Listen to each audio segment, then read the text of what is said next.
Good morning. Thank you for joining me today. This morning we'll be in 2 Samuel chapter 22, verse 30 through chapter 23, verse 23. Kind of finishing where we left off last time.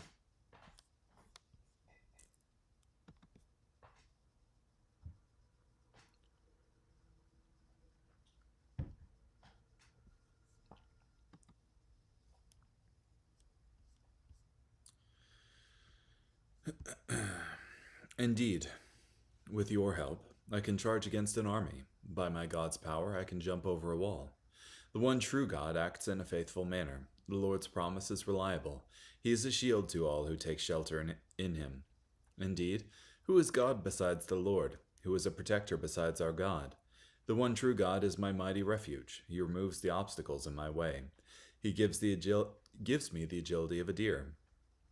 He enables me to negotiate the rugged terrain. He trains my hands for battle. My arms can bend even the strongest bow. You give me your protective shield. Your willingness to help enables me to prevail. You widen my path. My feet do not slip. I chase my enemies and destroy them. I do not turn back until I wipe them out. I wipe them out and beat them to death. They cannot get up. They fall at my feet. You give me strength for battle. You make my foes kneel before me. You make my enemies retreat. I destroy those who hate me. They cry out, but there is no one to help them. They cry out to the Lord, but he does not answer them. I grind them as fine as the dust of the ground. I crush them and stomp on them like clay in the streets. You rescue me from a hostile army. You preserve me as the leader of nations. People over whom I had no authority are now my subjects. Foreigners are powerless before me. When they hear of my exploits, they submit to me. Foreigners lose their courage. They shake with fear as they leave their strongholds. The Lord is alive. My protector is praiseworthy. The God who delivers me is exalted as king. The one true God completely vindicates me. He makes nations submit to me. He delivers me from my enemies. You snatch me away from those who attack me. You rescue me from violent men. So I will give you thanks, O Lord, before the nations. I will sing praises to you. He gives his chosen king magnificent victories. He is faithful to his chosen ruler, to David and to his descendants forever. These are the final words of David, the oracle of David, son of Jesse, the oracle of the man raised up as the ruler, chosen by the God of Jacob, Israel's beloved singer of songs. The Lord's Spirit spoke through me. His word was on my tongue. The God of Israel spoke. The protector of Israel spoke to me. The one who rules fairly among men, the one who rules in fear of God, is like the light of morning when the sun comes up, a morning in which there are no clouds. He is like the brightness after rain that produces grass from the earth. My dynasty is approved by God, for he has made a perpetual covenant with me, arranged in all its particulars and secured. He always delivers me and brings all I desire to fruition. But evil people are like thorns. All of them are tossed away, for they cannot be held in the hand. The one who touches them must use an iron instrument or the wooden shaft of a spear.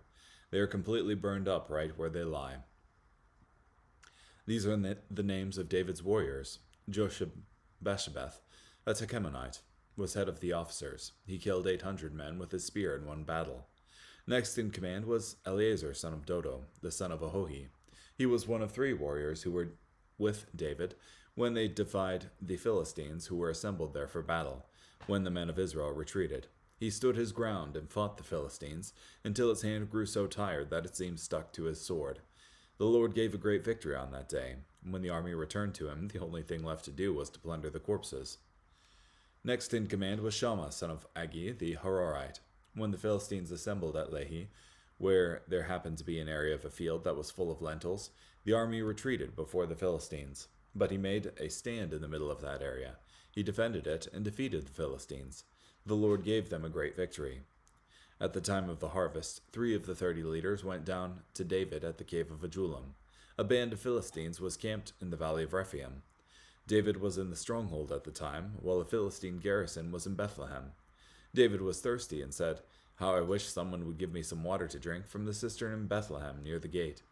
So the 3 elite warriors broke through the Philistine forces and drew some water from the cistern in Bethlehem near the gate.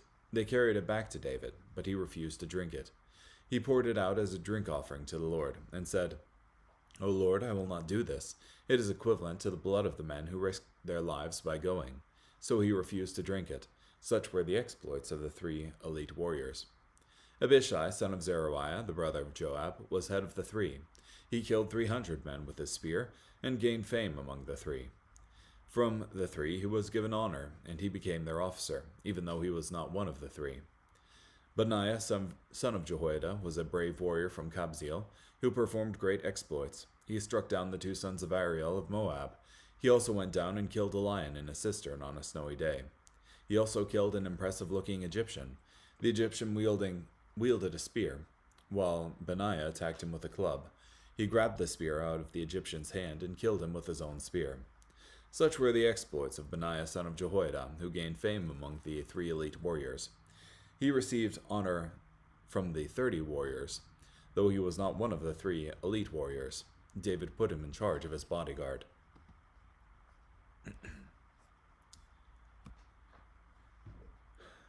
Let me think here.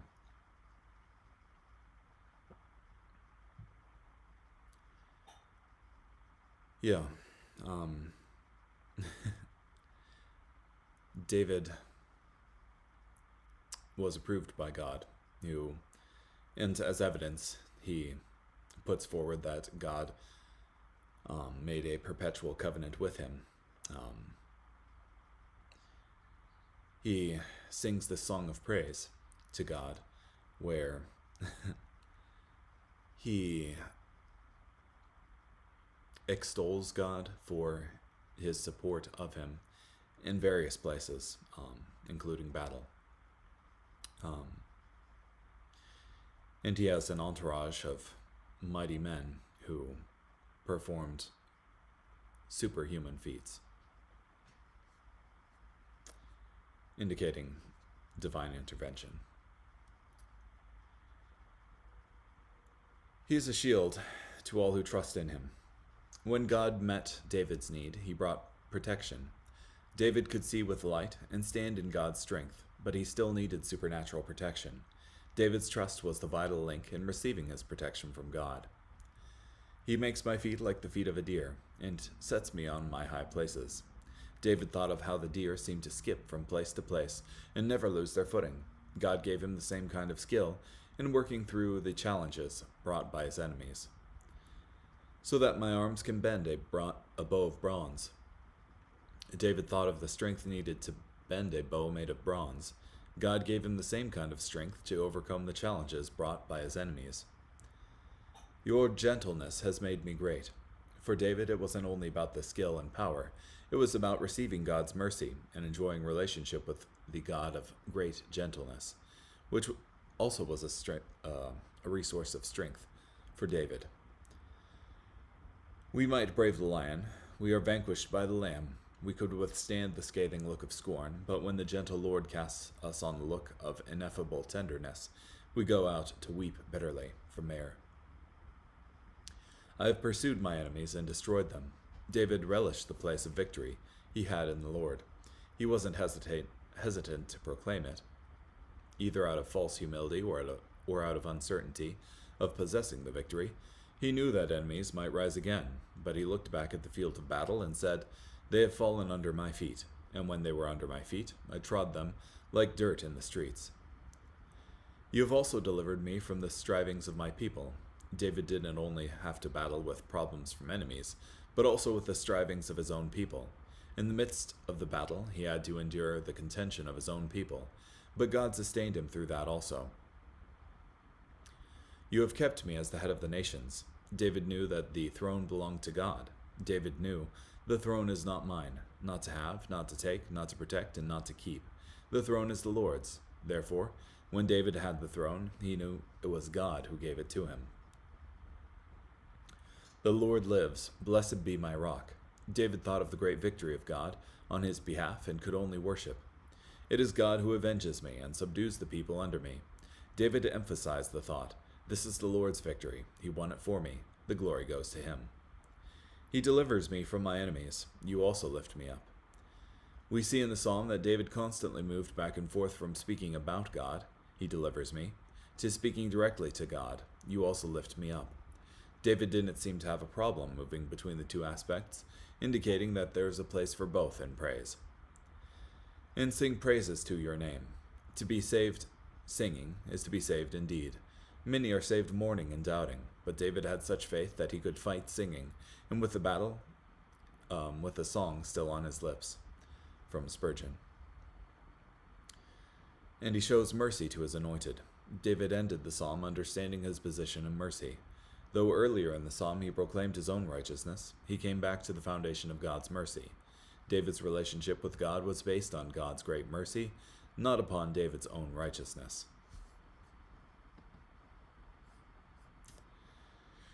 These are the last words of David.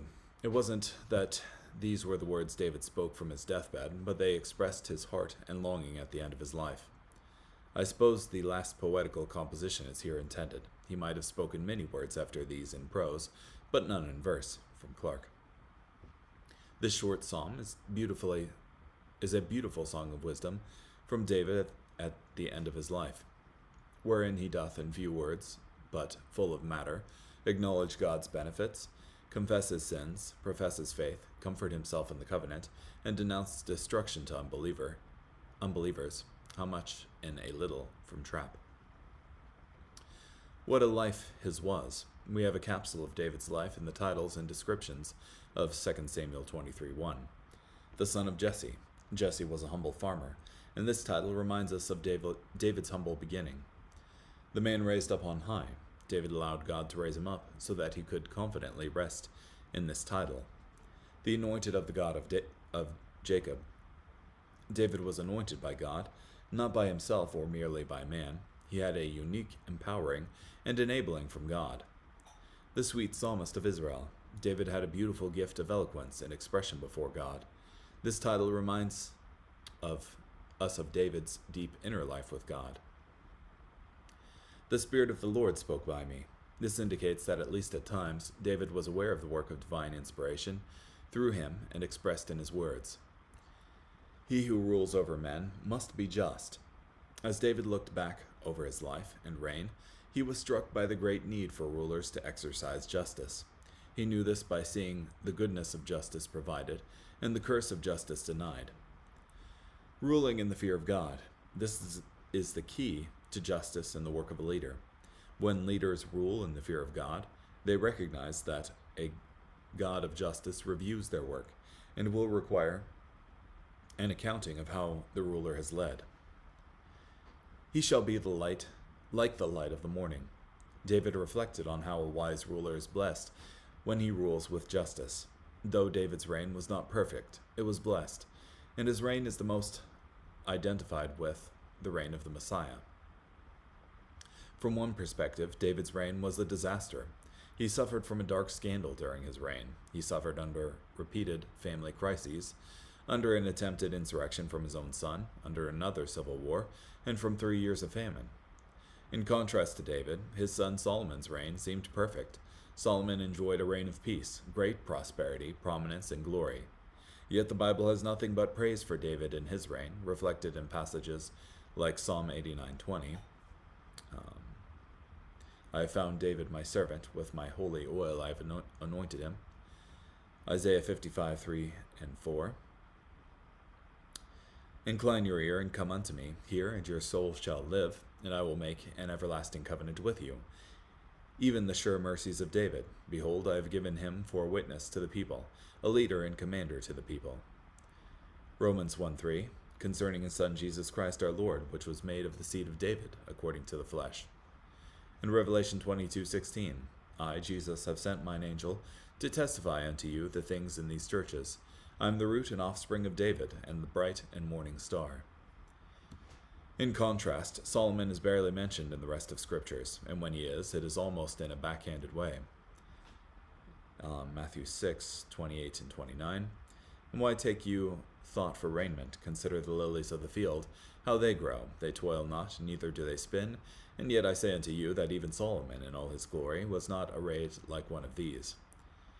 In Matthew 12:42, the queen of the south shall rise up in the judgment with this generation, and shall condemn it, for she came from the uttermost parts of the earth to hear the wisdom of Solomon, and behold, a greater a greater than Solomon is here. The difference between David and Solomon was found in their different relationships with God. David's passion in life was simply to be with God, while Solomon's passion was personal improvement. We can also say that David endured to the end, loving and serving God in the final chapters of his life, while Solomon, forsook God in his latter years. Jamie.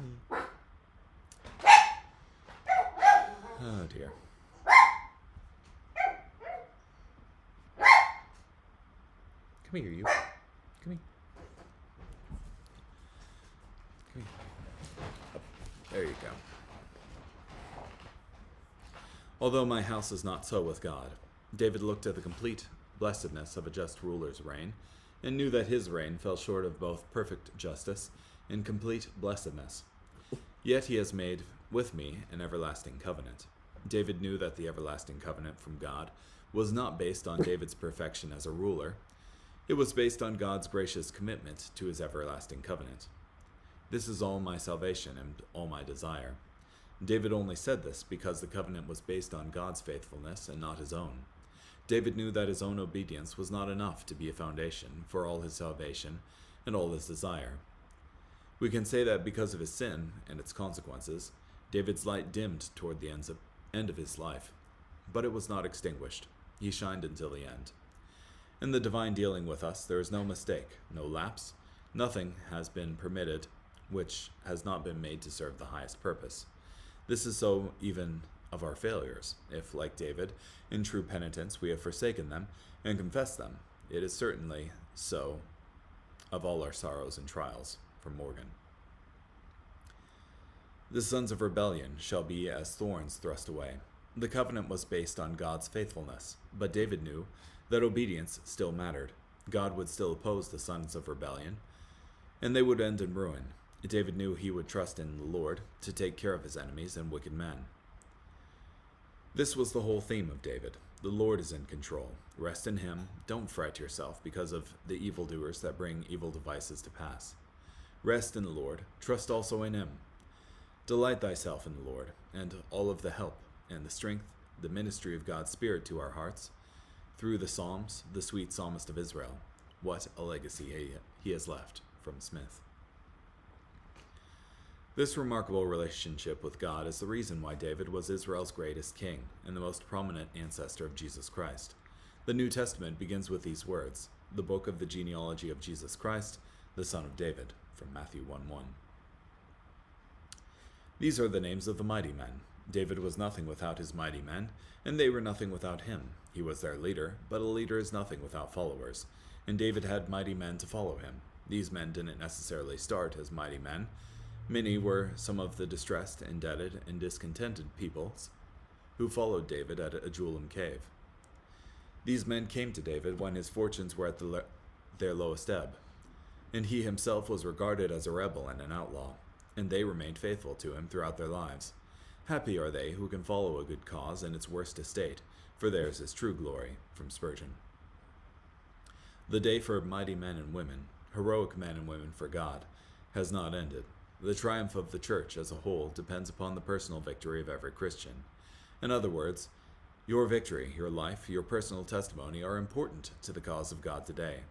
What happens out in New Guinea, down in the Amazon jungle, over in disturbed Congo, is not unrelated to what happens in your own personal relationship with God, in your personal battle against the forces of darkness. Victory for the church and the whole world front depends upon victory in your life and in mine. Home and foreign situations cannot be detached. From Redpath.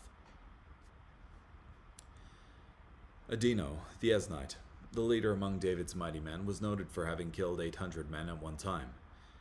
300 is the reading in Chronicles and seems to be the true one from Clark. Eleazar, the son of Dodo, the leader of David's mighty men, was famous for hanging with David in a famous battle, and when his hand was weary and his hand stuck to the sword. Through his tenacity, the Lord brought about a great victory that day. Spurgeon saw that Eleazar, in his solitary stand until victory, was a tremendous example for believers today. Solitary prowess is expected of believers. I hope we may breed in this place a race of men and women who know the truth and know also what the Lord claims at their hands, and are resolved, by the help of the Holy Spirit, to war a good warfare for the Lord, whether others will stand at their side or no.